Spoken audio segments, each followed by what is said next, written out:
Wanderers, welcome to the Wondering Dutchmen podcast. Today's episode is brought to you by the coolest company around, Celebration Ice. The Wondering Dutchmen podcast. Where none of us are Dutch, but we all live in Holland, Indiana. Join us where we talk about what we all wonder about. This is the Wondering Dutchmen podcast coming to you from Smoker's Lounge. The Wondering Dutchmen. Yeah. The Wondering Dutchmen. Yeah. Ladies and gentlemen, it's time for the Wondering Dutchmen podcast, coming to you from Smoker's Lounge. Today's episode is brought to you by Celebration Ice. We appreciate our buddy Mark over there, active listener, big fan of the show, just a good dude all around. So we appreciate his support. Good news is it is ice season, fellas. Yeah. Oh, yeah. It is ice season. So welcome aboard. Thanks for joining us. We hope you're having a good Friday. It's not Good Friday in the calendar sense, but a good Friday. It's just a Friday, the last Friday in June, fellas, where we're at. And I'll go ahead and say it preemptively. God willing, and the creek doesn't rise, there is another Lindemann on this earth. Hell yeah. And the youngest one, which in real time, not yet, but future time, there's a bundling baby boy down on 1025. And so hopefully everything goes well. Doc shows up sober. The nurses down there show up sober. Good nurse. And we all have a healthy baby. Unlike Dad, that's going to have a few beers. There you go. I mean, why not, right? Yeah. So that's the big secret. Some of you that are close to the operation know. Some of you don't know. If you were like Big Mace's mom and saw my wife and thought she had put on some pounds, because my wife is a slender build, she has not put on pounds. She was pregnant. So got you, Linda Mason. I don't know if I've ever seen such a display of absolute domination than what at trivia night when she smashed the Arby's. You remember boy. It was so awesome. Yeah. You go, girl. Yeah, she was, because you think that's all the way back in February, so we were just in the early phases of it. But some people think I'm a jerk for this, but we didn't intentionally tell anybody. We just kind of let people find out naturally. And then, unfortunately, your mom hadn't gotten the memo. Yeah, no, she I don't remember where we were, the Gaslight or somewhere one time, and she said, "Hey, is Janelle pregnant again?" And I was like, "Yeah, Mom, she has been for quite some time." She goes, "That's what I thought." And the reason why, and I told Janelle this, and this is how great she is, and when men talk about out kicking their coverage, like, clearly did, because she went along with it. But I was like, honey, I don't want to tell anybody because I want that awkward, like, is she pregnant or has you put on 40 pounds? And she was like, okay. So that's what we did. So we got one, Linda Mason. So appreciate it. It made it all worthwhile for these past 9 months. Good. So yeah, back not to sleeping. You know, you get a kid close to being potty trained and out of diapers, and guess what, Dave? Jump right in again, baby. Jump right back in. So, oh well, it'll be good. Yeah. It'll be good. So, what you guys got going on? What you know? Sweating. Getting good at it. We got a hot one coming up. Yeah. In real time, we got about a week straight of about 94. Today was 95 actually plus. really nice, and I think that was another thing, like the contributing factor to my shit mood. If you've noticed, I'm a little melancholy. Yeah. That's okay. We'll try to turn it around a little bit tonight. But like today, in real time, it's June 19th, which is it's Juneteenth for all the folks at home keeping score. And in Huntingburg, Indiana, I think, and along with several other state and federal municipalities, it's an actual, it's a holiday today. We did not work today for Juneteenth. Dave, you went to work, right? Yeah. Yeah, me too. It's the state and federal and local level government agencies. Anyway, didn't really know how to celebrate very much. for this one, but I've been at home today working on my bathroom, doing a little DIY remodel stuff, and hated every second of it. But you got to do what you got to do. You got to keep going. Went outside several times to cut boards and stuff like that, and just thought, man, the humidity today is a lot better than it was yesterday, and the sun is shining. Wonder what I could be doing besides what I'm doing now. And those mind games just kept going, and that, it's made me real mad. And then I'd get sad, and then I'd go watch the Angels and the Yankees on TV today, middle afternoon game, fall asleep, get upset, go back and work on it some more, shit like that. But other than that, no, I just sweating a lot. Last week was hotter than balls. A lot of humidity, high 80s, not really 90s yet, but this weekend is we're getting ready to get a taste of it. Yeah, Mother Nature's going to flip. St. Henry Fest, that was a ball. First time I've actually been to the St. Henry Fest 2 days in a row in a long time. Yeah? Yeah. Helped out working the gate Saturday. Took Dave's spot. He had some stuff come up, so I helped another two guys, work the gate.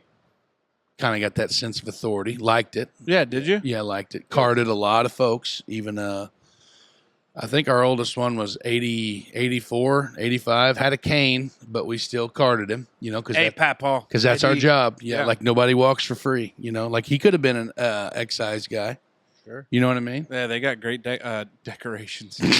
Undercover guy. Decorations. Undercover guys, yeah. They've got great disguises. Yeah. Is the word I was looking for.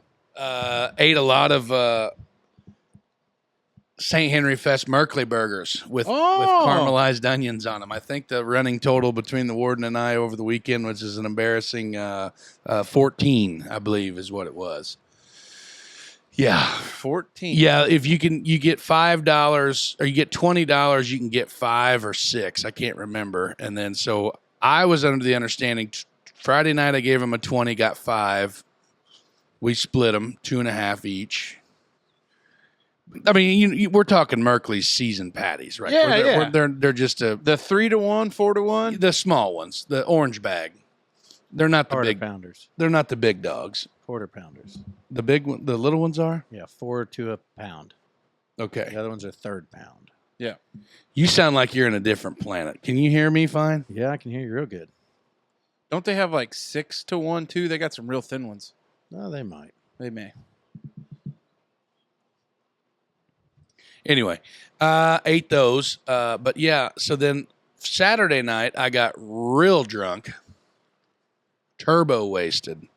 Haven't been that drunk in a good long while. Had to get my legs to work. And friend of the program, Mrs. Dustin and Jessica Bame.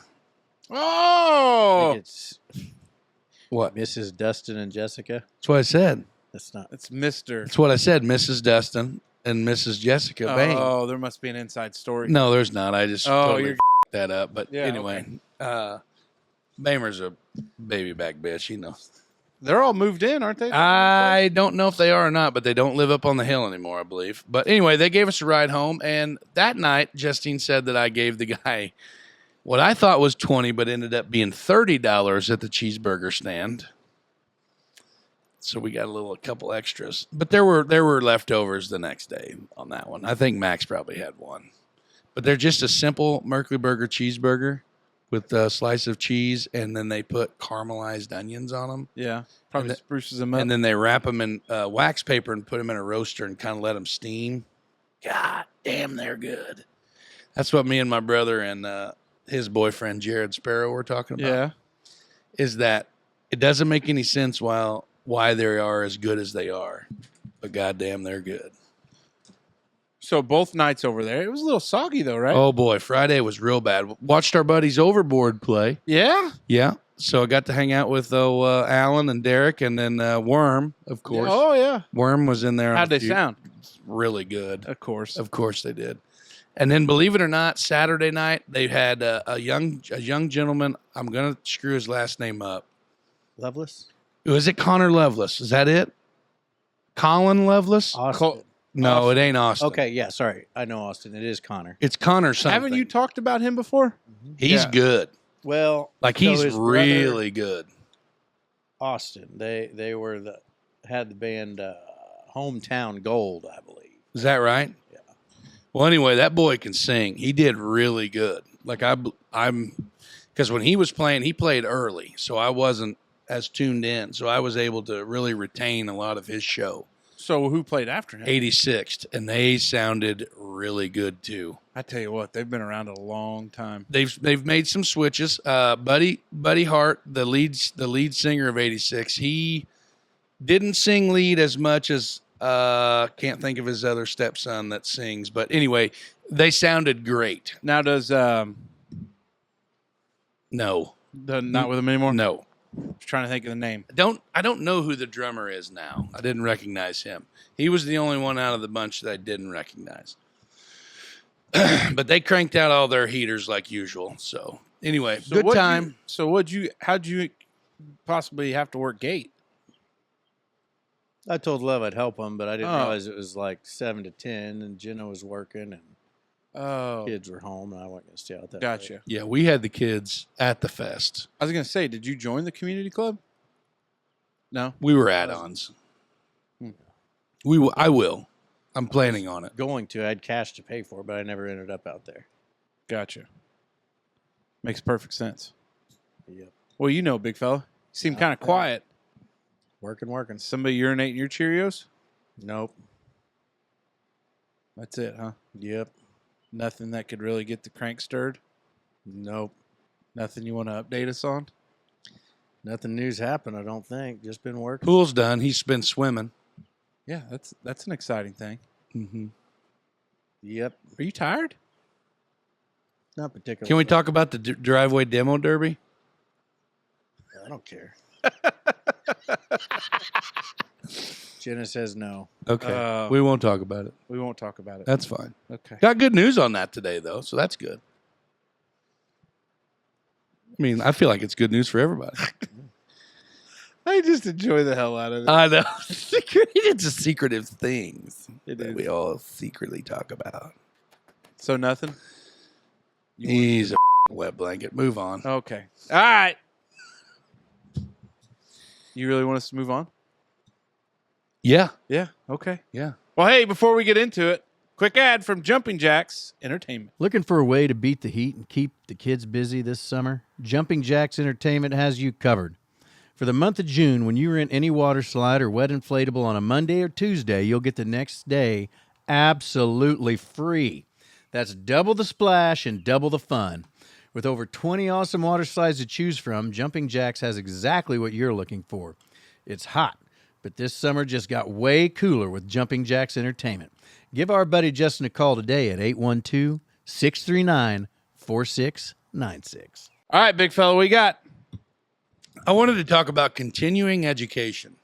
Okay. Do you guys do continuing education? Yep. What was that? What do you guys think? I know this is going to be a really dumb topic No. and quick. No. I feel it already. You're talking to a guy that's got to do 36 hours over a 3-year period with a minimum of 6 hours. And of that 36 hours, 3 of it's got to be in ethics. So, no, go ahead. What's your requirements? I mean, I don't do it like what he did. I don't know. I just said. Do you have any licenses? Certificate? No licenses. No.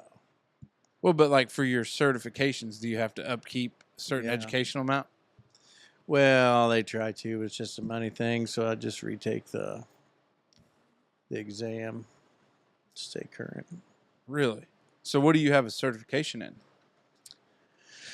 Oh, I don't remember what the one's called. There's Lean Six Sigma Master black belt thing, and then there's I know some of what he's talking about. This was the first one. Sigma, like Skibbity Sigma? Christ, Yeah, that's what I thought. Skibbity Sigma. What do you mean? kid talk, like the new jargon. Oh, Oh, like the Rizzler, Skibbity no Skibbity clue toilet, who the Rizzler is. Skibbity, Ohio. Who's the Rizzler? It's yeah. You mean to tell me you've coached middle school baseball and you've never heard somebody say what the Sigma? No. You know how much I pay attention to what those kids say? It shows. Yeah. It probably does. There's probably some that feel like I don't, should pay more attention to them. But CSMTPE, Certified Surface Mount Easy, Technology Batman. Process Engineer. certified what? Surface Mount Technology Process Engineer. What does that mean? Electronic stuff. Like when you surface mount, like the quality control guy at the dildo Yeah. factory, like the surface mount ones. Like he's got to be able to retrofit them. Like Yep. Yeah. Yep. It works.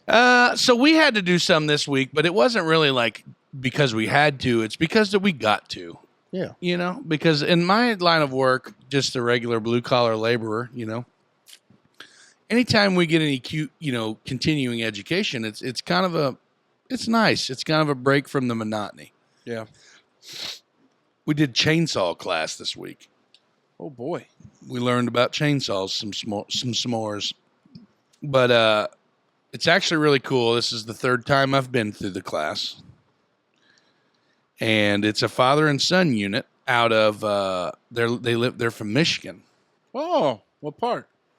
So they said that, okay, I'm gonna screw this up, but I think it's Hamilton County, so very, very, very far south Michigan.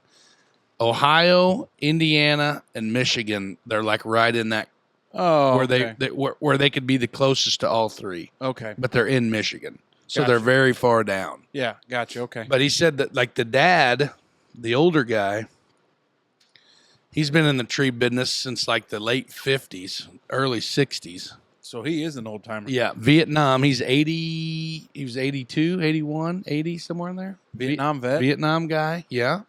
And then his son is probably, I'm going to go out on a limb and say about 50, maybe somewhere in that ball game. But they had a tree business for years, doing storm stuff and just general tree service. And then they decided to go and, a lot of their videos is in conjunction with Purdue. And I think it's called LTAP or LTAP local. It's like a cooperative that Purdue does for the state of Indiana and all of the other things. But they basically just go to municipalities now and give these presentations. So they actually physically came. Oh yeah, they were in the building with their stuff. Okay. And it's very knowledgeable. Like a lot of shit that I mean, you know what I mean? Like you just, you got a chainsaw somewhere around here, I'm sure, and it's like you talk about, oh yeah, like if the bar gets pinched or whatever, we'll just da-da-da-da-da. Well, they literally like drop starting a chainsaw. Like, how do you start your chainsaw? You drop start it. I guarantee you drop start I it. put my left hand on the little bar, Mm-hmm. right hand on the And the rope. ripcord, and I Yeah, that's called a drop start. 100% not what you're supposed to do. Did not know that. A lot of statistics. So were you supposed to let go of it there? No, sir. You're supposed to put the handle On your foot. between your legs. what? The handle. And the handle. yeah, like your throttle handle, it's supposed to go between your legs, and then your other handle's on the handlebar, so that your wrist can, the chain brake is supposed to be on, and then you reach with your right hand over the top of the power head to start it, because your natural movement would be move the bar away from you, like once it starts. It makes total freaking sense. How it works. And then like the arc, they call it like when you're 95% of the, what do they say? Where are most chainsaw injuries at on your body? Head. Legs. No. Left hand. You know why? Because you're falling or something. 95% of the saws that are involved in accidents Right-handed saw. are one-handed chainsaws. And you know what? There's no such thing as A one-handed. a one-handed chainsaw. So like they call them like top-handled saws, Yeah. like or your limbing saws or your pruning saws. You grab the limb to cut, and then you got your one-handed saw that's not supposed to be used one-handed, and you cut the limb, and then the limb does something goofy, and then you cut your hand. That's Now, where are you supposed to put the other hand on a one-handed saw? it's not one-handed. There's a handlebar just like so they're top But it's they're small enough where you. they're top-handled chainsaws is what they're called. Gotcha. So they got like instead of the handle being on the back of the power head, they're actually on the top of the power head, but they still have a handlebar with a chain brake just like everything else. Yeah. But a lot of times people just use them one-handed. So like your little battery-powered unit. Well, that's actually a pistol type. Yeah, they talked about those. Anything that's like sub 4-inch bar, like the little micro penis bar like I've got. They said that a lot of those municipalities now, like parks departments or the guys that are using them like for like they do a lot of mowing, they'll make like a scabbard on their mower for these little battery powered limbers. I'd like to get And then one. I was thinking about one today. I was driving back through Duff on the way home, and there's this log bin washed up on the side of the creek there, at the Witsit Creek there. And, I was like, man, I'm going to take that home and make a totem pole or carve a wolf. Yeah, dude. Yeah, you will. And I'll let I you was like, borrow man, but I got that 26-inch bar farm boss, and I'm like, I need to get one of those little fellas. You see Dave out there with a damn near 30-inch bar with a piece of driftwood out here. You know, 90% of those chainsaw carvers, they use like little 10-inch or 8-inch bars, and then if It's on like a 290. Though. when they use their they do their finishing work, they use like grinders and stuff. Pretty cool. Justine job shadowed one. Those guys up there, French Lick. Bear Hollow, those dudes are the real deal. Yeah. One of the sons was in my class when I was teaching out there at VUJC. That's really cool. That's cool. You are sitting at a table with a chainsaw accident survivor. Yeah, I've been. That was one thing too. They did a show of hands, like, "Hey, has anybody ever been cut with a chainsaw?" And I raised my hand, but mine was I got my boot, but I never did get into the flesh. Yeah, I see it right there inside. Those avocados on your socks. I know. Is that what those are? Avocado. I think it's my right leg. Yeah, see, this is pretty important. He doesn't even know what leg it's on. Right there. There it is. Yeah. Yep, that baby kicked back. I was a little bit tight on the spacing because it wasn't a good situation what we were doing. And we were working up in Lagodi. And I've handled a chainsaw, worked for the Parks Department. You know, Papa Frank had, taught us boys how to handle a saw. And we just got into something and it kicked back and got me. And I didn't even. That was one of the big statistics is that most of the, like 98% are from kickbacks. What do they call them? Kickbacks, kick-ups, and pull-ins or something. Like it'll either kick back at you, it'll suck in on you, or the third one I can't remember. But those are the main causes of chainsaw injury. So then I didn't think, I didn't feel any immediate pain. Mm-hmm. And then I looked down and I was like, shit, I cut my pants. And then I looked and I was like, oh shit, I'm bleeding. So I looked down and there's a gash in my leg. Yep. So the guy running equipment, he was like, oh shit, he freaked out. And then we had a guy that, not very bright. You had chaps on, didn't you? No. Yeah. That was another big thing too they talked about. Not a real big chaps. Not a real bright guy. And so he forced me to, I was like, hey, I'll drive down to Memorial because that's the closest hospital from, no, we got to take you. I was like, no, it'll be all right. It's no problem. This son of a bitch on 231 South probably averaged 85 miles an hour. He's like, hey, where's the hospital at? Just in case you pass out. I'm like, dude, I'm not passing out. I'm fine. Slow the down. Oh, no, we got to get there. And I'm like, buddy, it's okay. Freaking chill. So we fly in and get in there. They clean it up, stitch it up. Boss calls me. He mother me from one way to the other. And then I was like, all right. You dumbass. I was like, okay, no big deal. Hey, I'll be back at work. For a non-degree holding guy like me. Yeah. like continuing education is definitely different than like what you guys would do. And I think that's what the point I was driving at is that I don't think a lot like, oh man, we got to go again. Oh, you know? Yeah. But like, there's a lot of times where I think like you can really benefit from it. Like, I think I'm a pro continuing education guy. Well, I wouldn't say what you were doing would be continuing education. I would say what you were doing was continuing skills. Like, because you're learning about a certain skill. I guess it is education to a certain extent.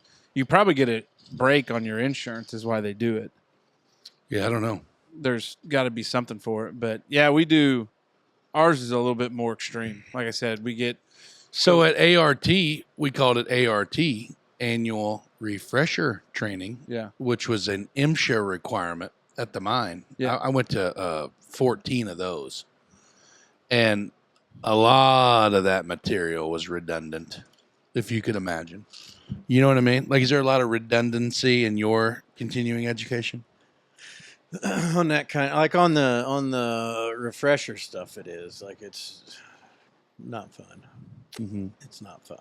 Do you ever do the ones where, like, they give you scenarios where, like, you're not in a you're not in a supervisional position, like you're just like a team player, and like Larry comes to work drunk and he's like trying to go to work, or and then like you, Bob, and Larry have to go on the crew to do this job, but Larry's like super hella f***ed up, and they would say like, "What would you do in this situation?" And like Larry just drives the forklift off the loading dock.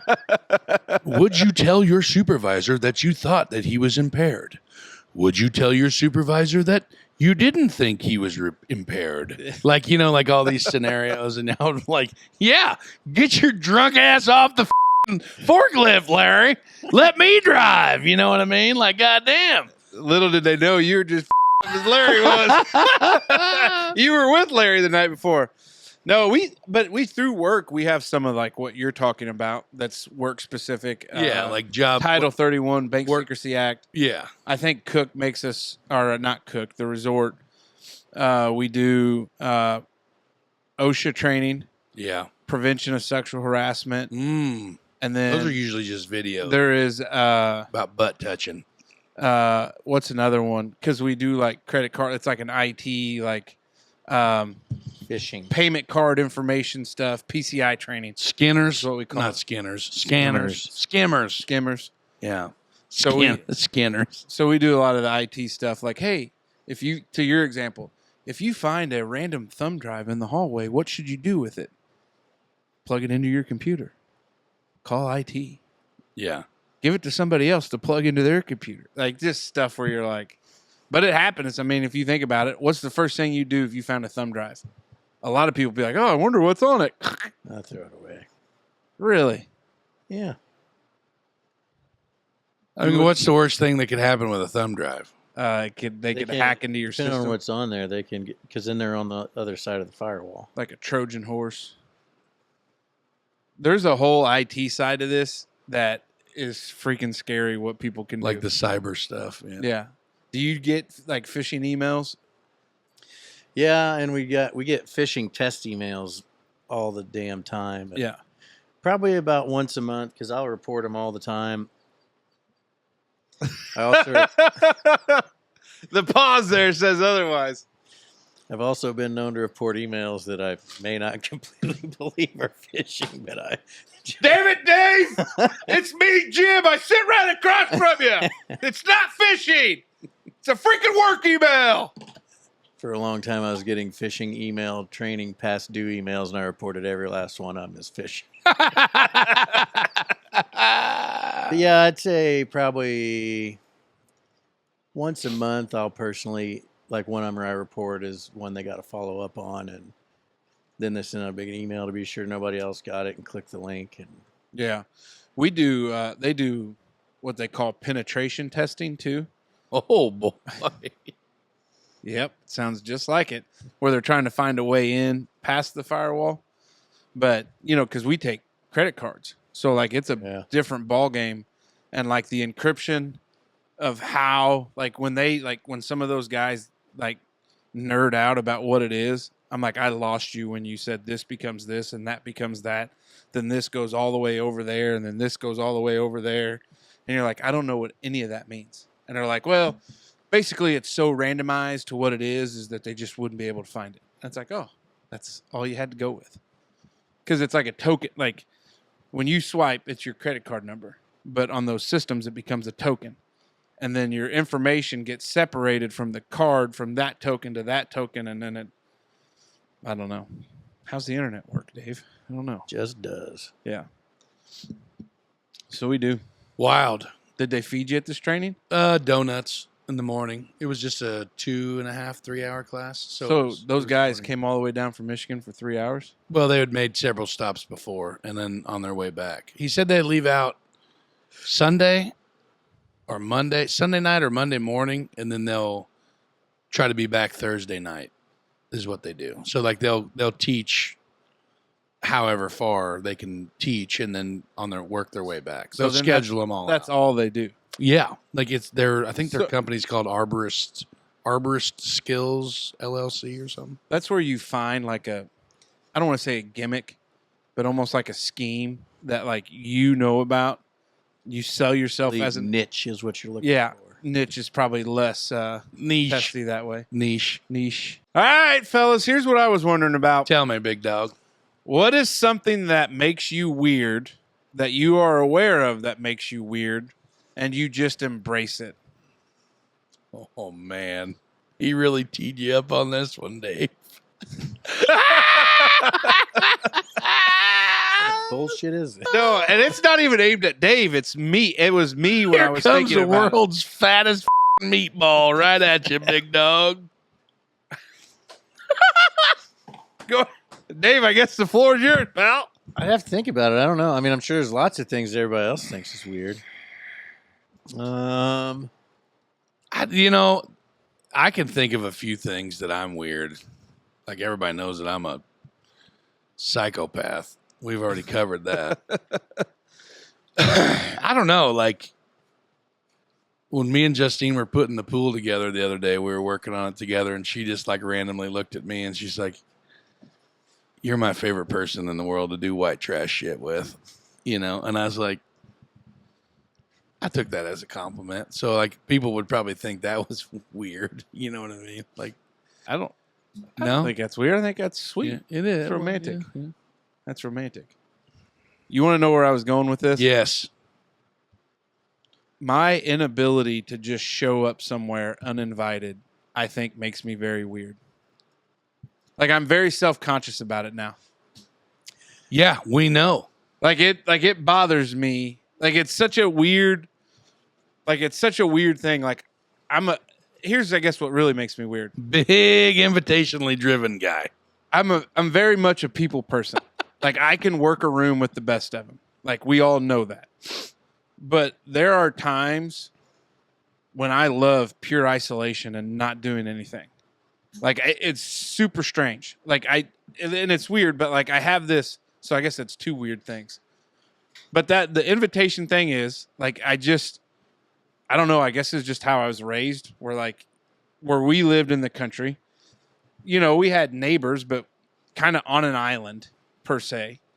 And you didn't really just pop down the road. Did you grow up with grandparents that were like they could drive and they were out and about and still mobile, or were they too elderly at that point? No, I would say, very early on, I would say they were still like mobile, but like my grandpa Lindemann died in 93. Right. So you were and Grandma Lindemann passed away in 01.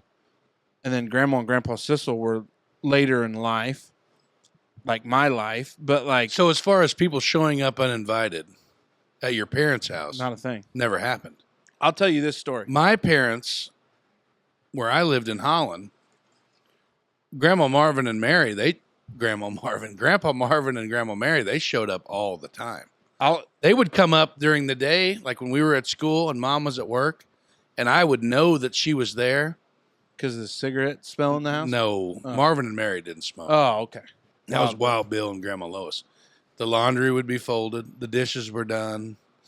The house would be like, Grandma Mary would sneak in and do that shit all the time. Immaculate. Oh, yeah. And Mom, I would always, just automatic, trigger. Like, oh, yep, she was here. Or she would be there when we get off the bus. They would do that all the time. Well, and here's the other thing. I was talking to somebody about this the other day. When Janelle and I first moved in down there on 1025 and had built the house, I had told Mom one time, I was like, why don't you guys just stop by? Like, you're always welcome. She's like, we'll only come over if we're invited. And I think that's like, it just is. And I know like here, like in the neighborhood, like Brother Love said it, you see more than 2 vehicles outside, you're supposed to stop by. And like, I just don't.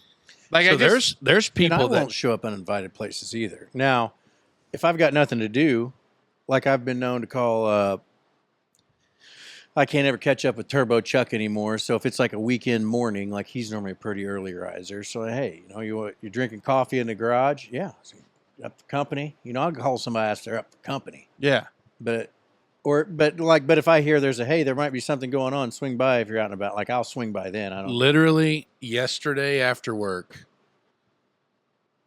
I came home. Yeah, immediately because I had to shit, and I wanted to change clothes because we did asphalt and it was hotter than so I wanted to change. How bad do you smell when you get home from the asphalt?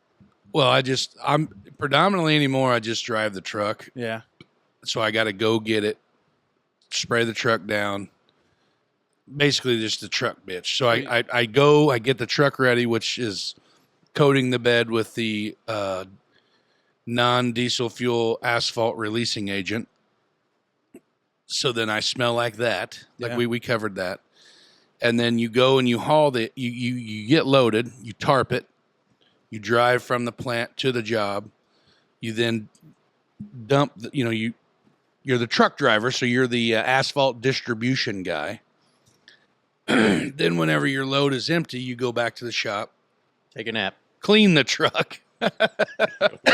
No naps. Catch a quick 15. Clean the truck, and then reapply the asphalt releasing agent to then prepare for the next load if there is one. Like the other day, this day in particular, we got 3 in one day.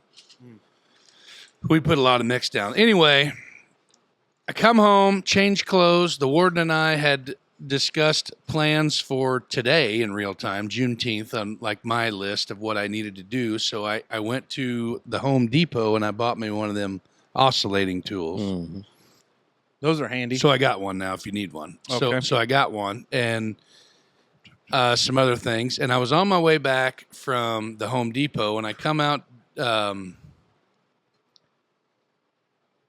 Phoenix Drive up to the dump. And, I was like, f it. I'm just going to go out towards Bushketter's Lake and see what it looks like. I ain't been out there in a while. So I drove out there towards the bottoms and hung a Louis up there and went over the hill, come down by Keish's and then jumped back over there by the old orange strawberry patch. And then I went out towards Beekler's there at the highway. Yeah. And Brother Zach and Mr. Bushketter was standing in the driveway. Okay. So I just swung in there and sat there and bullshitted in the driveway for a little bit. 100% uninvited and 100% non-planned. I love doing that. No, I will do that if I'm cruising and see somebody. Yes. I'll wheel in. And I would be like today, for example, our law enforcement buddy, the sheriff's deputy there, and Dave Anderson's boy. Yep. He was outside walking his dog. Yeah, we ain't seen him in a while. And then Brother Galdino was sitting on their porch. How was Galdino? I didn't stop. Oh, I had shit to do because I had kids to drop and things to go. So I was in passing. Yeah. But he yelled at me like, "Hey, where are you going?" You know what I mean? Like, surely he wasn't insulted that I didn't stop. But it's like we live in the community to where if somebody's outside and they're socializing or they're doing something, I mean, you can stop by. Well, I did that last night when I was working on the driveway. Yeah, you weren't invited then. I literally was going to bring that up. Well, but I felt you bad. could have sat there and watched me motherfucking that tractor deck. Well, here's what happened. I saw Justine with this giant pry bar, and they were fiddle around Dave. And so I was literally going down to be a good neighbor and help. And then, it all Justine's worked got out. this 6-foot spud bar trying to pry the tensioner pulley on that tractor. I shucked the belt, and I went to that tensioner pulley was kicking my ass. But then, the light bulb clicked, and I'm like, "What am I doing? Take the goddamn belt off of the tensioner pulley, put the spring back on, and then try to re-spool the belt onto the other pulley, and it'll do it for you." Like I was so frustrated and overwhelmed at that moment that my brain wasn't working. Yeah. And I'm kind of glad you stopped because it was nice. Well, I thought maybe Justine was finally ending him out in the driveway. Because this thing was definitely unaliving me worthy. Yeah. Yeah. And he was on the ground and she was standing kind of butt, and I just double-handing this big... I can't get my mic to stand. I tell you what, I mean, she handled that. We need to work on these things. Well, if you find the heavy part, there it is. Just don't touch it. Yep, that boy. But yeah, I don't really I can't. I mean, yeah, the whole. I mean, you wear that out pretty big. I mean, we all know that. Like, it's a thing. Like it's a thing. I just don't want to be rude. I don't. But never in 1,000 years. I would be flattered. If it was like a Saturday night, the lights were on in the garage, but it was like a door down situation, and like there might be like 1 or 2 other vehicles in my driveway. Well, hold on though. You're gonna paint this picture, Picasso. But last time Janelle and I were coming home, and I waved and I said, "Yeah." When I had seen you, I said, "Yeah, I should have stopped." And you're like, "I didn't want to be out there anyways." Well, that's because I was I'll have a salad, Zach, and I was hungry, and everybody, and Justine even told me like, "Hey, you're being a real wet blanket. Go eat a Snickers." Yeah, and I was in that particular evening, but I enjoy it a lot when certain people stop by. Now, sometimes there used to be people that would stop by, and I would feel like ultra judged, and I would even tell Justine like, "God damn it." You know what I mean? Like the house is messy, or like now her, on the other hand, she's not a big fan of that. Especially if they have to like come in the house. Cause like sometimes she thinks our house it looks like a frat house, like dishes in the sink. I've never thought your house looks like shit stains on the toilet or, whatever, That's just part of life. Yeah. Like we live in our home. It's a home. That's what we say all the time. Yeah. We live in our house. But like, when hey, the smokers are coming over, and then like we'll rage clean for an hour before. Does that make you feel good that when you come over, he'll rage clean? Makes me feel bad that I don't rage clean if they come over here. Right. That's what I'm trying to say. You know what I mean? Don't mind the mess. I don't. But like, but when we go to other people's places too, and like, as soon as we walk in, they'll be like, hold on a minute. And like they're wiping the counters down and shit like that. I'm like, quit. Like, good grief, Well, when you've been in, sometimes you're like, your house always smells good. And no, dude, you do. You have a very innate fragrance. Like your vehicle, like when you got in the car the other day when we went to that golf scramble, like you just always smell good. In like a no homo way. I don't wear cologne. I don't know. It's just like, it's your house. Like everybody has an innate smell. Like Smoker has one, you have one. What's his innate smell? I mean, it's just good. Like it's just normal.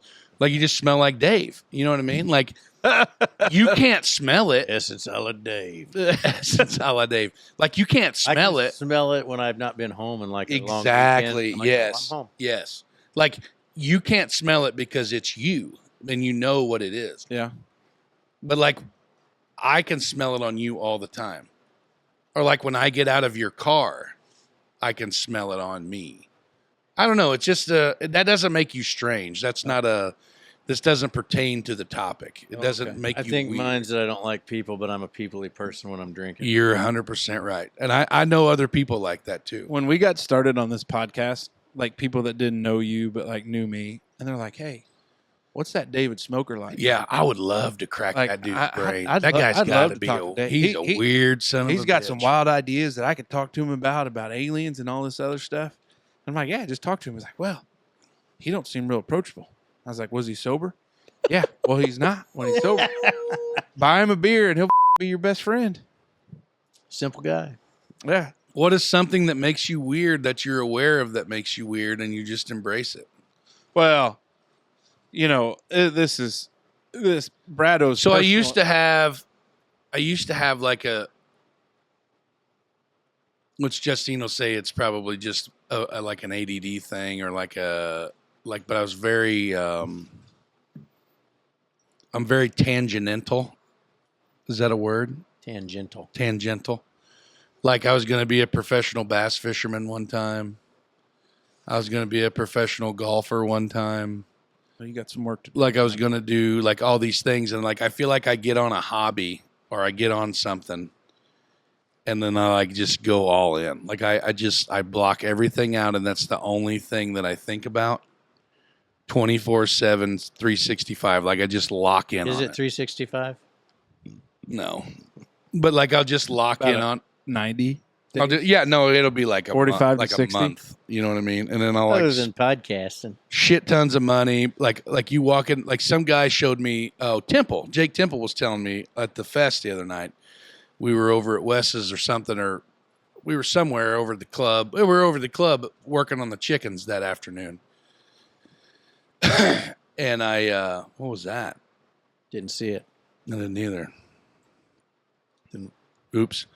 Sorry. And I have ADD real bad. I mean, you guys know that. But like this guy was like, oh yeah, look at this dude's garage. Like it looks like literally like a walk-in tackle shop. Like look at he was showing me a video this guy had sent him and there's like pegboard on the wall and all these like fishing baits and all this shit. And I was like, you've never been into my garage, have you? And Justine was sitting right there next to it. I was like, hey babe, look at this. Tell me what's that look like? And she's like, oh yeah, yours is way worse. Like, I went real hard for about 8 months, a year, buying an obnoxiously high and embarrassingly big amount of tackle, baits, hooks, string. Just I could probably start a bait shop tomorrow. Got an itchy back. I could probably start a bait shop tomorrow if I needed to. Yeah. But like it's just one of those things. Like I don't know. It's just I guess it's kind of a weird thing about me. Maybe I don't know. Mm-hmm. Yours is that's your only. I don't know. I imagine there's a lot more than that. You're a outside weird looking motherfucker. in. I mean, maybe. Yeah, no, there's no maybe about it. Like you're weird as shit, bro. Weird. What else is weird? Like your innate ability to create magic out of nothing. I don't know. That's weird. That's totally weird. Yeah, a lot of people don't have that brain to just create. Right. Something. Like your ability to like situations. Well, he's an engineer. Both physically and like figuratively is mind-boggling. Master on. I know, man. Like, how many people do you know that can go on Amazon, throw a bunch of shit in a cart, and like 2 weeks later, 2 seconds later, have like a fully functional, like two-player arcade system? You know what I mean? Like well, you always tell me like I love doing white trash shit. Like the way like this is smokerfied. You know what I mean? Like doing shit the Dave way. Is, like this top is a prime example of 100%. You're like, hey, gonna change the shop around to make it more useful for me and being able to entertain.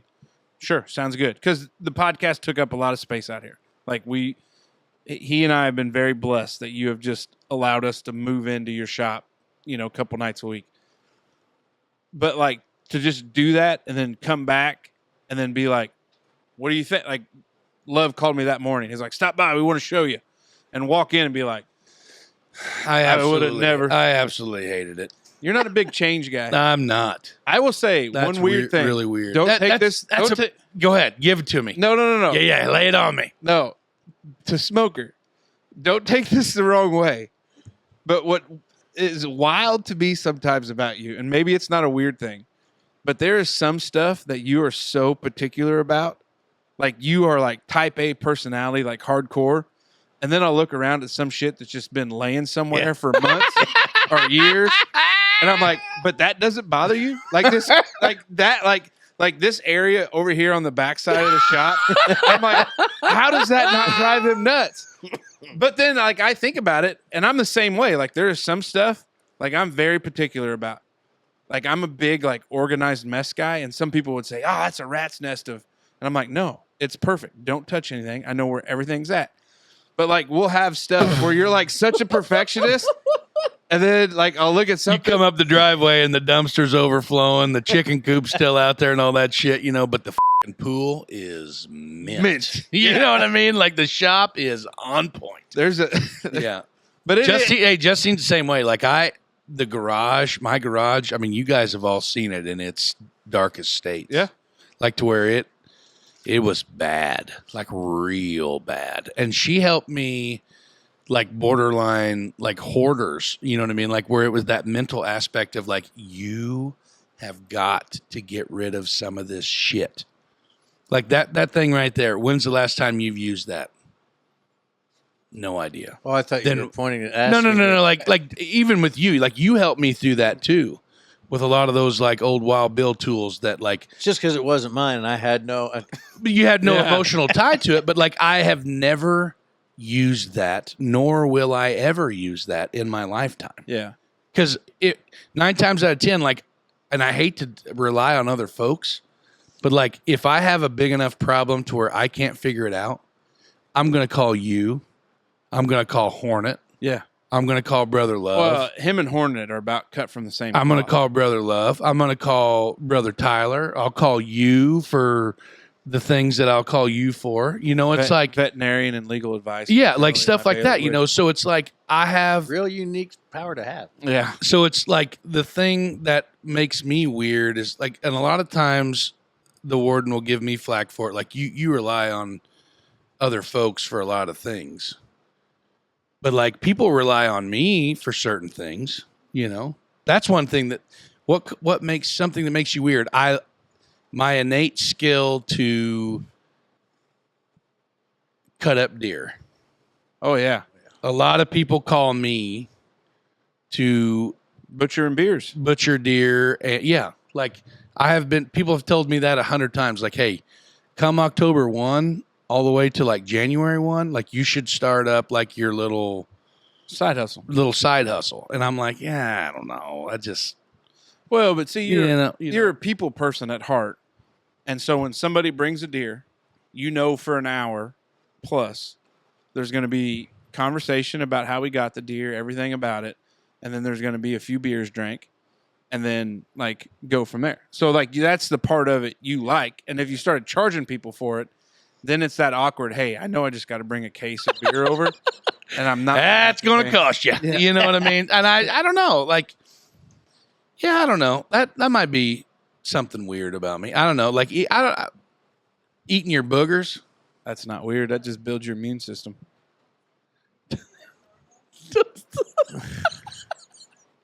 I don't eat my boogers. I'm a big piles guy. Oh. Like like Janelle will get pissed at me because I will have on my side of the room. I'm a big piles guy. Well, but like when baseball season's like not the medical condition. Piles. Isn't piles a medical condition? Yeah, it's got to do with your ass, doesn't it? Piles is another word for hemorrhoids. I got a mean case of the piles. I didn't know that. Yeah. I don't have hemorrhoids. I'm good. Oh, I don't either anymore. Jorge is gone. But like when I get home from a late night, like I'll shuck out of what I coached in, put it in a pile, even though I'm walking past the dirty clothes hamper, because then I got to unpack my bag from the day. And then like I'll get that pile to the dirty clothes hamper, but it drives Janelle nuts. I'll have shoes that I wear all the time. They're out like organized in a pile, like my work bag, like workout stuff. Like I have been living big pile guy. I have been living in piles for like the last 15 years of my life. More so, very much more pertinent last month, because the only way to make entry into our crawl space is through the floor of my closet. And with our central air that we're doing, a lot like the new ductwork and everything. How's that? It's amazing, guys. I've got air conditioner. I'm going to give them a free plug thing. Well, hey, we'll save it for. All right, we'll save it. But anyway, we'll talk about it. We have, and it's awesome. Like, it's great. First summer, in the last 3 that like we're able to sit in the living room comfortably at the easy sitting temp at 69. Yeah, we set the thermostat at 69, and it was awesome, and it works. And the only way to get in the crawl space is through the floor of my closet. So all of my like hang up gear, so top shelf hang up is like shirts and things. Bottom shelf is like jackets and pants. So like all my jackets and pants are now like in the living room on like a rolling closet, you know. But then like my t-shirts are strategically folded in like this little thing that sits on the floor of my closet. So like now that is out like on my side of the bed in front of the dresser. So like I have 2 baskets that live there full time. So like I'm living out of baskets. Yeah. Because the service techs that are working on our central air have to be able to Gain access. They have to be able to gain access to the crawl space via my closet. So instead of like unfucking my closet every time, I just like keep it unfucked so they can get in and out of it. Sure. It makes sense. So yeah, like I've been a big pile guy too. What you got anything else? I think I'm opposite of yours. You say your warden gets on you for relying on folks. My warden gets on me for, like, I'm quick. Yeah, I'll help you with that. Yeah. But I think a lot of it's like I'm a pay it forward guy. Yeah. And I don't know. I have a problem asking for help sometimes. But if I'm asking for help, like I'm really needing help, and normally it's like a bigger project, like a whole ass pool, and like, hey, brother love, I'm gonna need like more than a shovel here. Yeah. And how do you pay a guy back for that? So I just try to help everybody that I can, just trying to hope that at least. Well, but I think some of it is you're a big sense of community guy. You're a big sense of community guy. Real big neighborhood guy. And I think that is your way of making sure that feels right, that the neighborhood part aspect feels right and good. Like I mean, I know I get like you say, you know, maybe a weird thing or your warden gets on you about it.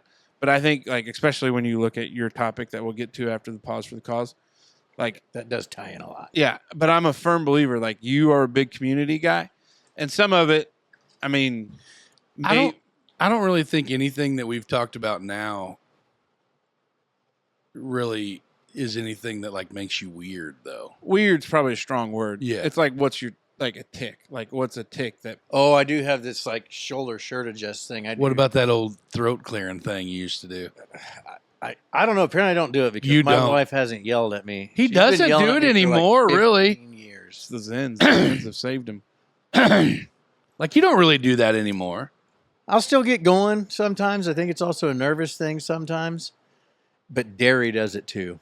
Like because I had to give up milk all those years ago because I was told you to give up milk or whiskey because I couldn't afford both of them at the rate I was consuming them. Yeah. So I gave up milk. And since then, I think, I don't know, like if I drink a milkshake, I'm like, well, I think that's because milk actually does that. It makes your saliva more stringy. Our son, Maxwell, he battled with that too when he was little because he had that like they didn't call it asthma, but that reactive airway shit, wimpy white male stuff, you know. And then like anytime he would drink Powerade or milkshakes or eat now that we've talked about it, I feel like I got to clear my throat. Eat ice cream or any of that shit, he was always hacking and coughing. And Yeah. I should be like, get a drink. And he's like, I can't. You know, the whole time. I'm like, God damn, lay off the kid. Like he's just coughing. Yeah. Take it easy. Right. All right. Well, Good. hey, Let's that do should it. be I gotta whoever's pee. listening to it. They should enjoy that because they're going to go through like this self-evaluation part. But hey, we're going to take a quick pause for the cause. Brought to you by something near and dear to my heart, the MFL Foundation. The MFL Foundation is something that is near and dear to Esquire's heart. The mission of the MFL Foundation is to continue the legacy of Esquire's mother and also provide scholarships for students interested in studying nursing. To raise funds, the foundation hosts a junior golf tournament at Huntingburg Country Club. This year's date is July 9th. Sign your youth golfer up today by heading over to MFL Foundation's Facebook page and sign up via TeamLinked.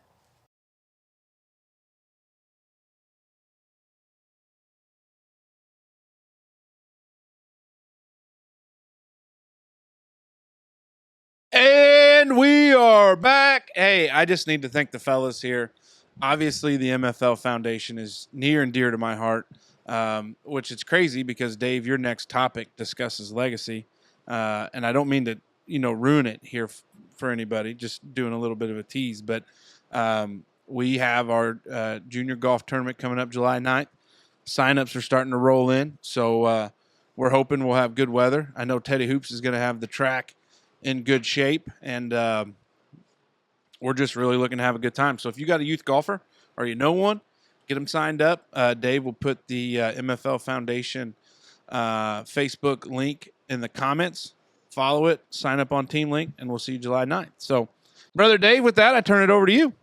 So I was wondering the other day, y'all think legacy is still a thing? Like, do young folks care about that and like their family name? And we did touch on this last time. Like, old Rob Smoker, the whole Smoker clan is pretty, be neighborly type of folks and do what you can for folks. And yeah, it's how you were raised. Yeah, and whatnot.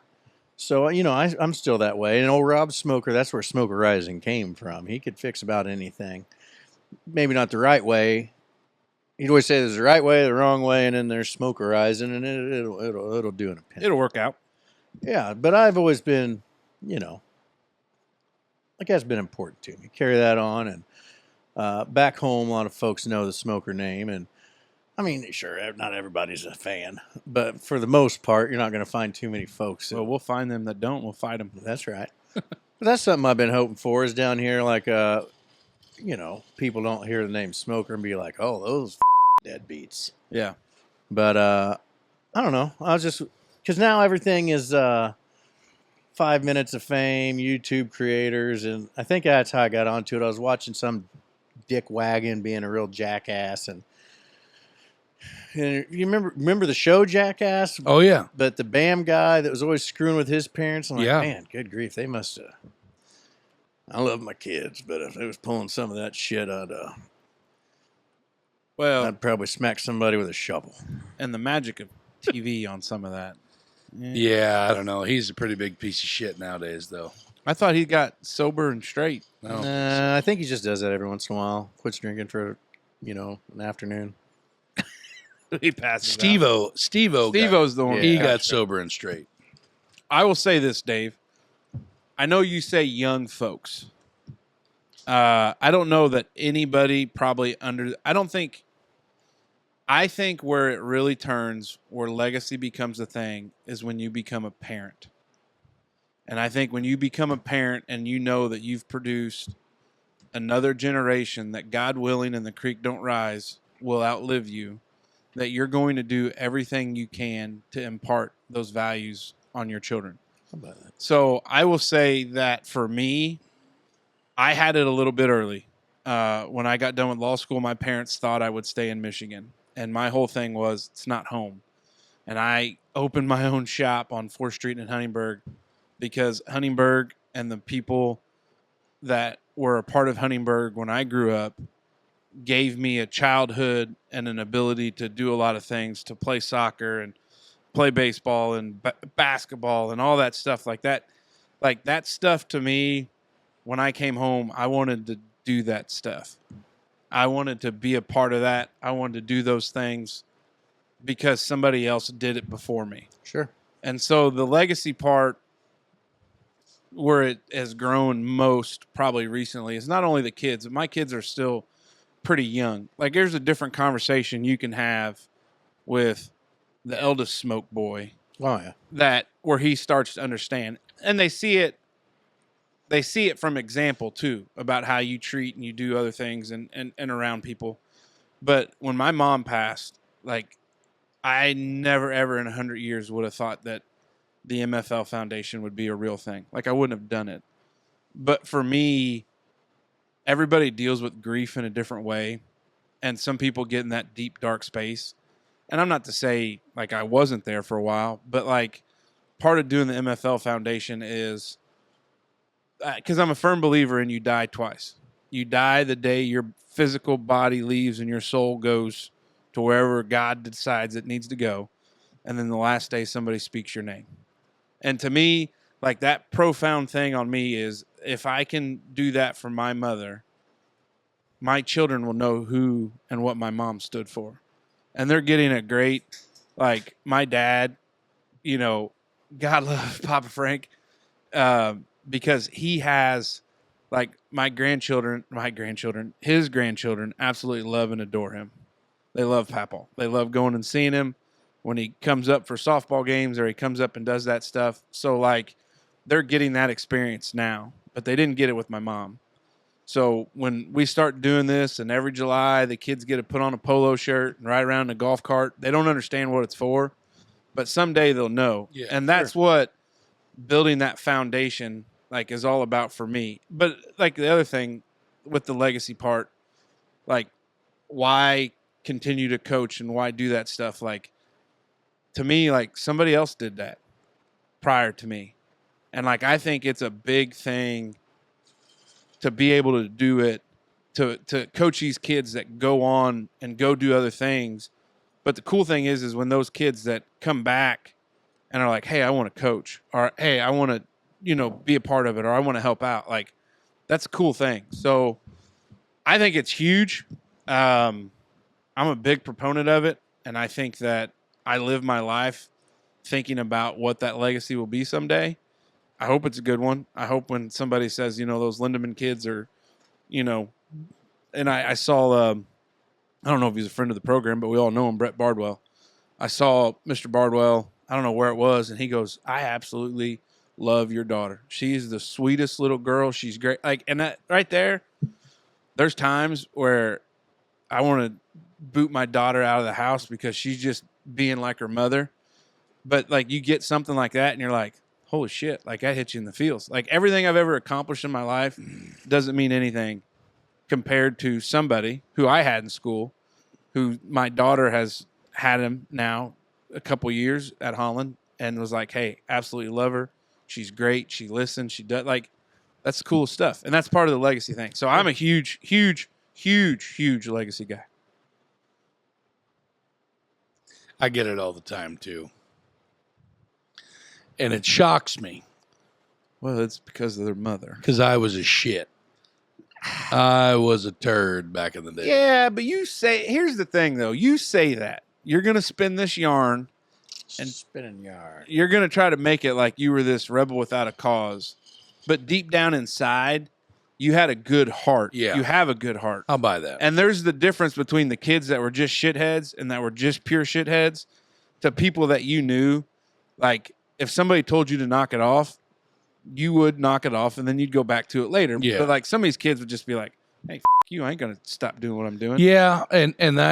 So that's like, I have, you know, the kids go spend the night somewhere, or the kids, we go to parent teacher conference, and I'll be completely honest, be the first one to say, like, when they were little, the first couple parent teacher conferences, I was scared to death. Like, oh God, like, ugh, what are they going to say? You know what I mean? And then it's just nothing. It's always been nothing but positivity. They're a pleasure to have in class. They're good leaders. Great learners. Like the youngest one, her strive to read and like all this shit. Yeah. I'm just completely like, whose goddamn kid is that? You know what I mean? Like that is wild to me, you know, because it product of COVID and like that whole, I really thought it was going to be tough. You know what I mean? Because like the new curriculum that we had to do during COVID, and oh my God, they're going to be this farther behind and all this shit. But then whenever they do their iLearn and they don't do iStep anymore, they do the iLearn and their iRead or whatever like that, and they're all at grade level or exceeding that, and you're thinking, holy shit! Like, hey, we maybe got things going the way we should, you know. And they spend the night at somebody's house, or they go to a baseball camp, or like the coach tells us this or whatever, and they're like, hey, your kids, whatever you're doing, it's working. And it's like, but then you subconsciously think like, what are you really doing? That's, you know, and instilling that, you know. But it's just, I think it all starts 100% with the legacy thing. Like it is, I was raised a certain way. My wife was raised a certain way. and we were all raised by like legitimately good people. Yeah. And, you know, the golden rule was always something like that was really important to my family, like with my grandparents, my parents, you know, down to me. Like, I got bullied a lot when I was a kid, you know, because I was a fat kid.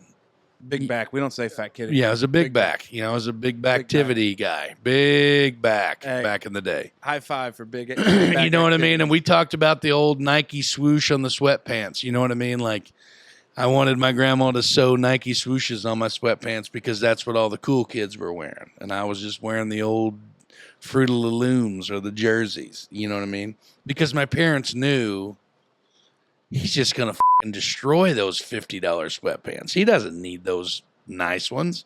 He's just going to deal with it. And I dealt with it. And I think that makes me appreciate a lot of things. Now, am I very fortunate for the things that my parents have done for me to make me who I am today? Yeah. Would I be screwed without my parents? Yeah.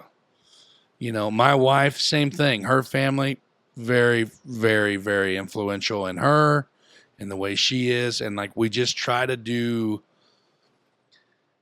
the right thing for our kids. Like sometimes when our kids come home and they're bummed out or they, you know, they say they had a bad day or, you know, this kid, you know, so-and-so, Max my son is a giant. Like, you know, there's no hiding it. Like he's going to be in 7th grade and he's 6 foot tall and $120, $130, or two bills. You know what I mean? He's not he ain't $130. $130. You know, Passed that boy up a long time ago. 225, 230, whatever. He's a big dude and he's strong. He's a grown ass man, like the way he looks as a ripe old age of 12. You know, and he's dealing with some of the same things that I dealt with in the past. And I always tell him, I said, hey man, just knock their teeth out, you know? Like, if you got a problem, fix it. You know what I mean? Like, you're the only one that has the chance and the power to fix it. Yep. And then here comes the voice of reason.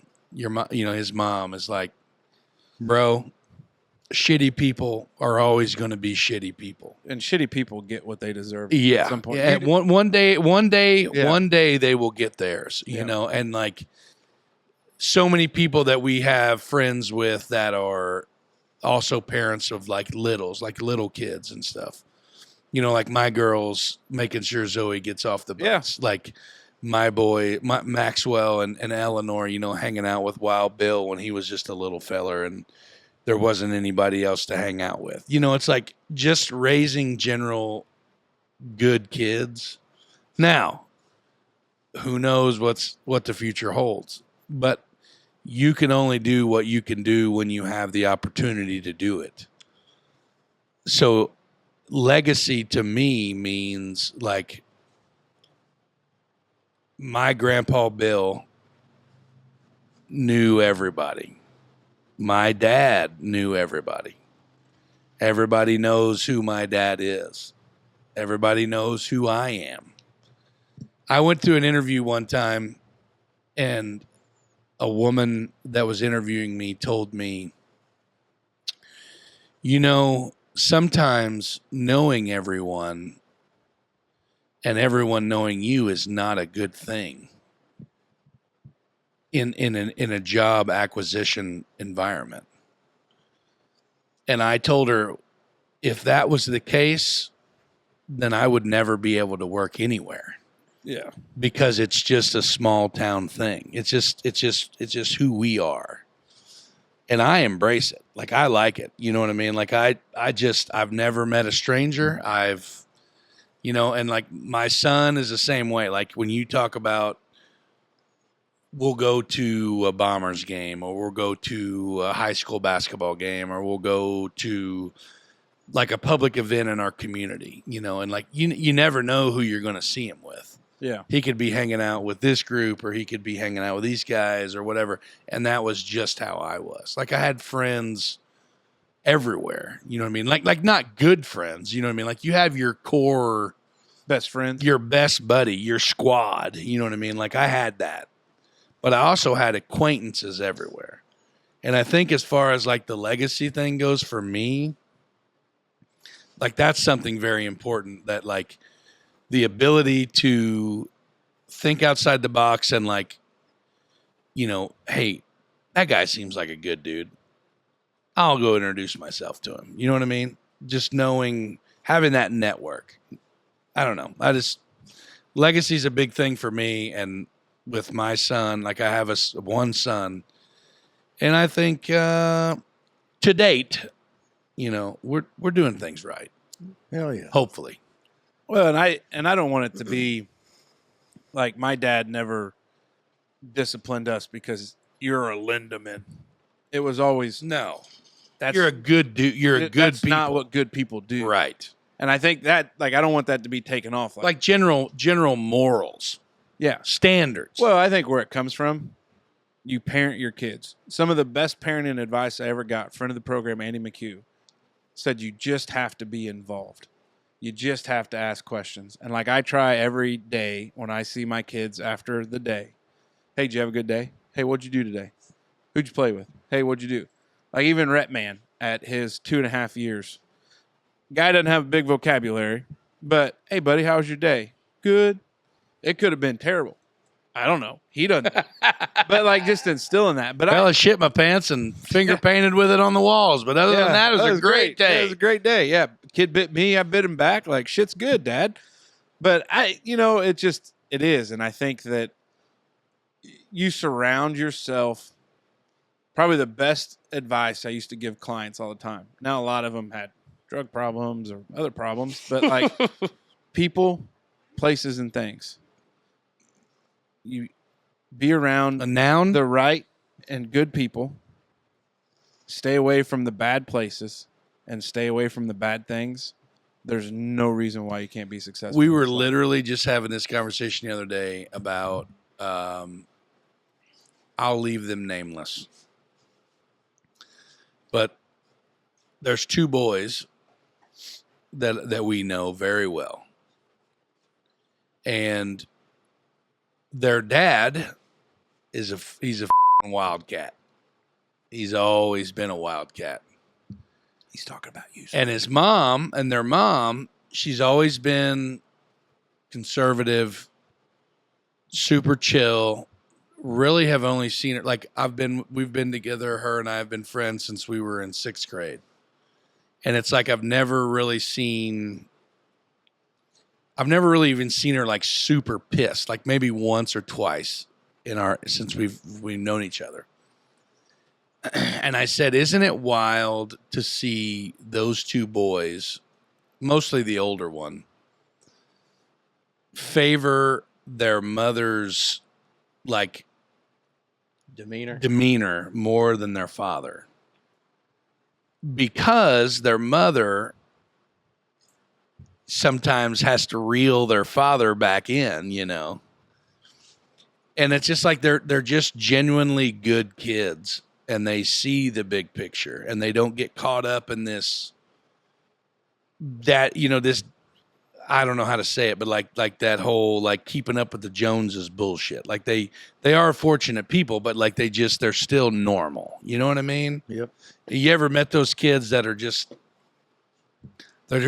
kids? You know what I mean? Like there's no other way to stab it. Like there's no other way to pin it down. Like you hear a story about, oh yeah, so and so did this, and you're like, oh yeah, shocker.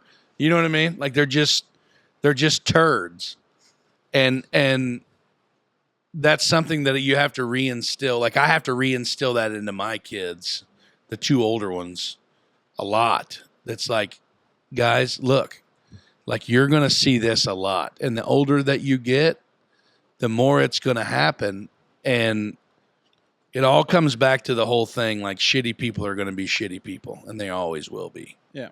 So I don't know. Legacy is a big thing for me, but like in general, just doing the right thing, instilling the golden rule, and just being a good dude will pay off big time, I think. Dave, we hijacked your topic with both of us. No, I like it. But, I mean, it's your topic. So, what does legacy... I already went over mine before we got off on your tangential Oh, sorry. ways. Yeah. Like just the smokerized thing, Yeah, like yeah, being yeah. able to Oh, that's right. instill in your boys the ability to, to do those things. Problem solved. Yeah, problem Hey, solved. but I will say, anybody now, Middle Smoke's in the room here. He's still got some seasoning to do. Yeah. Wow. He's got some seasoning to do yet. Good But kid. He's a good He's got kid. your weird traits. Yep. That's Yep, for sure. That's for sure. That's for sure. But I tell you what, though, like in the coaching world, there's been few kids that have come along that don't give you any problems, don't backtalk you about anything. They show up, they do their job, and they work hard at it. And Wyatt Smoker is one of them for sure. And like that's what's funny because I obviously got to meet you a little bit, spent more time with Wyatt early on, and then spent more time with your crazy ass. Yep. But I tell you what, I see very minimal current traits of Dave in current Wyatt now. Does that make sense? Like I don't see. I don't know. I don't. Is that like a backhanded compliment? No, it's not. Like, do you see Do you see me now and Max Masoner now? Absolutely not. No way. There's certain. I'm getting a lot of head nods from the back row back here. He doesn't necessarily have your personality. No, he now ain't that out you have. getting wasted and being a turd, like I am, his big fat loser dad. But what I'm saying is like, This is young Dave never with his mind. dad. You're right. Wyatt is young Dave with his dad, learning what dad has to say. Dad's instilled a lot of that stuff. I feel like Wyatt carries a lot on his shoulders to himself and probably carries more than he should there sometimes. Yeah, I'd say probably so. Just kind of keeps it in. He, Pretty big critic of himself. yeah, Well, but he is too. that's what I mean. Yeah. He's very much his, like everybody says, you are your toughest critic. Oh, 100%. But I don't know. Now, Wild Bill, boy, He's a wildcat. he's still young yet. Yeah. I'm just glad he's gotten over his heart attack. When Zoe told me that, He's still wet behind the ears. When Zoe told me that with all sincerity, I was like, honey, I'm pretty sure Brother Dave would have told me if Wild Bill had a heart attack. And he might have been the first 7-year-old to have one. But, I mean, I can text Dave and ask, but I'm pretty sure Wild Bill hasn't had a heart attack yet. Oh, Wild Bill. Oh, he's something else. Hey, you know what time it is? It is time for Brado's 3 Big Things, brought to you by Merkley and Sons. We heard the rumors. We hope they weren't true, but your social media posts tell us otherwise. The rumor that is true, and not actually a rumor at all, is that for your Memorial Day weekend cookout, you didn't buy your meat from Merkley and Sons. We aren't mad, just disappointed. Wait. Check that. Yep, we're mad, you dumb. Merkley's is the ultimate meat destination for a reason. 4th of July is getting close. Don't screw this up again. All right, first one up here. Hey, by the way, if Brado's going to send me a picture every time he goes out and weed eats, I just don't know what to. I don't know. That's your job, Brad. That's your job. I mean, I weed eat it all weekend. That's what you're hired at the home place. So don't worry, Brad. You know, you got another 8 weeks of vacation and you're back to real work. So it'll be all right. JJ Spawn wins the U.S. Open. The 34-year-old golfer defeated his opponent, Mother Nature, and the brutal course at the Oakmont Country Club to win the 125th U.S. Open Championship. Okay, in all seriousness, if the Dutchmen were to tee it up at Oakmont, playing their own ball from the championship tees, is anyone breaking 120? Absolutely not. Not a chance. On 9? Nope. The rough, the second cut on average was 5 1/4 inches. Yeah. And I can't remember what the maximum, like the average width of the first cut was. It wasn't much. It was not much. I saw something online where a guy with basically a +1 handicap, not +1. he was a 1 handicap, which means he's almost close to a scratch golfer. So in 18 holes, he's going to have 1 bogey somewhere. And I think he shot like a 92. So he was, I don't know if par at Oakmont was 70 or 72, but he was basically 20 over, and he was a 1 handicap. So me at a 20 handicap, I would be 40 plus over. And probably where we would get hurt the most would be going to putt, because it'd be like hop up on this table and go putt on this table and see what happens. But yeah, it's wild. I don't think anybody's breaking 120. Oakmont for the 2025 U.S. Open was a 70. Yeah. So he was 22 over as basically a scratch golfer. So you got to figure, well, you say that though. 110, I don't know. I don't think so. 120. I bet it could probably be in the 130 range. Because at some point I would just get my pitching wedge out and just say, okay, I can hit this 135 yards, and I'll just get there in 5 and hope you can putt, depending on how big the putter is for the game. Did you see that putt that he finished? Like the finish, the one that he won with? Yeah, Victor Hovland gave him the line. It was perfect. Because Victor's God. ball 60, was right. What was like, how it was like 65 feet. And he was aimed off the map towards, it was insane. You got to trust it. How he drained that son of a bitch. Jaws celebrates semi-centennial. It's been 50 years since the release of the original summer blockbuster, and going to the beach hasn't been the same since. To commemorate the film's upcoming anniversary, NBC plans to air a Sharkathon of Jaws-related content. Okay, from Brado, I'll admit it. I've never seen Jaws, have the Dutchman, and as a follow-up, what is your favorite movie based around animals? I think mine is the Planet of the Apes series. Weirdo. What a nerd. I don't know if I've ever seen Jaws all the way through. Oh, I know my I've seen the God. first I one, think we're going to need a bigger boat. Yeah, I've never seen it all the way through either. What? Never. The first opening scene where the kids sitting there on the beach. with the girls in the water in the dark, like that will haunt me. Like I don't remember how old I was when I saw it, but we used to do a lot of night swimming in lakes and pools and everything else. But I was always weirded out swimming in a lake at night because, you know, those freshwater sharks that were just going to come up and eat your legs off. Yeah. But yeah, I don't know, man. As far as like my favorite animal-based movie, I was a big fan of Air Bud. Oh. You know, back in the day. Beethoven, you know. You guys ever watch those? With the dogs? Yeah. Homeward Bound was a good one. What movie was Beethoven? Yeah. What movie or what, was what it? dog what dog was Saint Beethoven? Bernard. Saint Bernard. What dog was Air Bud? Golden Retriever. Nice. Do you remember what dogs were in Homeward Bound? There's like a little pit boxer looking thing. A pit bull. What was his name? Chance. Chance. Yeah. And then what was the other one? Golden Retriever. What was his name? I don't know. Rick. Rick James. Rick James. It was Lucky. Lucky. And then there was a cat. What was its name?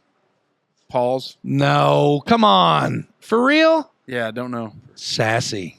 Oh, that's right. Sassy. That's right. Dave, what's your favorite movie based around animals? Yeah, that's it. Brought up Homeward Bound. I can't think of. Oh, it that's based right. around Homeward animals. I think we're missing a target though. Jaws didn't have a talking little Yeah. monologue. Have you ever seen like it's the meme where it's like if you watch Jaws in reverse? Holy shit, I'm wrong. I wish I could The say I was golden right. doodle, the golden retriever's name was Shadow. Shadow. You're an idiot. It's closer with Rick. Shadow. Lucky. Lucky didn't sound right at all. Rick. This is my dog Kevin. Yeah. Well, He a good boy. He good boy. But it's the meme where it's like if you watch Jaws in reverse, it's this giant white shark that gives limbs back to these people that are missing limbs. Gives life back to people. Anyways. Hey, speaking of dogs real quick, bumped into a classmate of yours, Okay. Mr. Logan Bagley, He was not a classmate of a mine. 1 year younger than you. Yep, yeah. correct. He had a Bernese mountain dog. Oh, really? And guess what its name was? Monty? Murphy. Murphy? Or yeah, it was Murphy. Murphy. Yeah. Yeah. Or maybe it was Monty. Might have been Mike. Started with an M. Yeah, it could have been. Favorite movie based around animals? The Mighty Ducks. Although there's not real wasn't an animals. animal. There's not a goddamn duck in that show. I think the opening credits there's a duck. Yeah, there's a duck. Maybe. Mallards. Maybe a million. Quack. Here we go. Quack. Getting into a geopolitical issue. Israel and Iran, which we're definitely qualified to talk about. For the fourth day in a row, Israel and Iran have continued to launch waves of attacks at each other. Israel's strikes have hit numerous military targets, the foreign ministry building, and residential areas in Tehran. Iran's retaliatory strikes have damaged or destroyed residential buildings and infrastructure, including an Israeli oil refinery and part of the power grid. I know we try to avoid these topics if possible. You're exactly right, Brado. And feel free to skip this one, which we're not because we're already reading it. But the Dutchmen are at least a little concerned with the growing tensions around the world. 100%. 100%. Yep. Mace was catching me up on him yesterday. I hadn't really been paying any attention, and I didn't know there was much going on. Because if you guys don't know it or not, Israel is one of our big time allies. Like we're locked in with the Israelites, and Iran is in bed with Russia, China, North Korea, and all these other ones that we'll leave unnamed. And Russia's got nukes. China's got nukes. Iran, they say, has nukes. So, and I don't know if you guys been listening or not, but the Iranian, I don't even know what you call him. He's not the prime minister. He's the government leader, like the Ayatollah. That main dude, like, said something to the effect of death to America. And they've been saying that forever. For years, for sure. But like if we go to Israel to aid in the retaliation against Iran, a big part of me thinks that we're like I would not want to be an 17, 18-year-old kid right now with what's going on internationally. But the ground war of things is not how war is fought anymore. True. I will agree. It is not. It is not like what they did in WW2 or Vietnam or Korea. Yeah, World War III will be different than anything we've ever seen. I do agree with you there. But here's the thing. I think, and I don't know, and I could be completely wrong and off base, and something could happen in between this, Aaron, and look like a complete idiot. But with the with the technology we have of satellites and spies and boots on the ground, I don't think there's any way one of those would ever get launched to where it could happen. Because I believe... I don't know, man. We live in a pretty... I believe to the extent that you're more apt to see, because of a porous border policy in the previous administration, that there could be sleeper cells within the United States for terrorist attacks. There are. But I think of a full-on launch, like nuclear attack. Have you guys, not to get down this rabbit hole, but did you guys watch the Manhunt series? No. On Netflix? No. You should check it out. So the Manhunt series, they just did one on Osama bin Laden. And the amount of the amount of shit that the CIA knew about the impending attacks at 9/11 that fell on deaf ears, according to the documentary that you watch, it's pretty wild. I don't know. And that's to feed those conspiracy fires out there. But I've always been I've always had that thought, you know. But like these, when you have like high-ranking officials in the CIA that, like, this has been out long enough now to where it's declassified, and they can talk about it openly without like losing their lives. It's pretty wild, man. But here's like that whole thing. Here's the other thing that I will say. If you look at Russia, China, North Korea, Iran, for example, not that I'm a geopolitical expert, but the problem that those institutions have is they are all controlled at the top, and their base is so poor underneath that they cannot fight a sustained war that would be supported. That's why China hasn't gone after Taiwan, because all it would take is a little bit of the in-country stuff to happen to where the people that have been oppressed forever start turning and you're fighting a battle for men. It's like a cancer from within that grows. Like it's Yeah, but what are they going to go to war with? Sticks. Old Daddy Uncle Sam has an ability to. Oh, I understand that. Yeah, we're fine. But you like, don't there, to supply the insurgents. the Chinese. well, like the very, very far point of the spear. I said spear of that spear has an ability to be in country, like the Horse Soldiers movie. Like those guys, like 9/11 happened. They were there 9/12. Oh, they were already starting to work. They covered all that stuff. So that's what I'm saying. That's a good doc. Like, You should check it out. The tip of the spear there. But also, Israel, them guys are freaking dogs when it comes to stuff. And I think that... And they're pretty white-looking fellers, too. Did you know that? Like, people from Israel? I would think olive-skinned would probably be more appropriate. Yeah. Okay. I mean, they're not, like, dark. No, they're not like Iraq, Arabic. Well, you got to think there's a lot of European ancestry there. Yeah. Yeah. So, hey, Brado, thanks for getting us into the geopolitical world. We really went all over the place there, from golf to Jaws, and then what's going on in Israel and Iran. So maybe a little bit more weed eating, pick some better topics. Some snakes and things. Hey, it is time. Unfortunately, we've come to an end, and it's time for some final thoughts. And those final thoughts are going to be impactful and deep, I'm sure of it, 110%. And they are brought to you by our friends at The Rugged Foot. Wanderers, we don't ask for much, but we are asking now. Please, please, please head over to Facebook and like and share The Rugged Foot of Huntingburg. Mike has a wonderful Facebook page that not only shows what he has in stock, but also what he's got on special. I was perusing Mike's Facebook page just the other night and was impressed with not only the variety of boots, but the fact that he carries quality boots for work, hiking, and leisure. Not only does he sell the boots, but he also has the socks and accessories you need to keep your feet happy. Stop by on Facebook and stop by in person. Brother Dave, what say you, my friend? I don't know. I don't got nothing. I'm tired. Been working, thinking. How's that vodka and lemonade tasting? Pretty good. It's all right. It's all right. Keep on wondering. Big fella? Do your civil duty and get your pets spayed and neutered. Listen, guys, when life throws you a big fat sack full of lemons, make lemonade, because there ain't a damn bit of thing you can do. You just got to take it on the chin and keep on keeping on. So keep your stick on the ice, and we'll catch you next time. Hey, here's mine. Good to be back with you guys. As you know, we're recording every other week to help with work and some other things, but always good to be back here. Feel like the conversation's always good.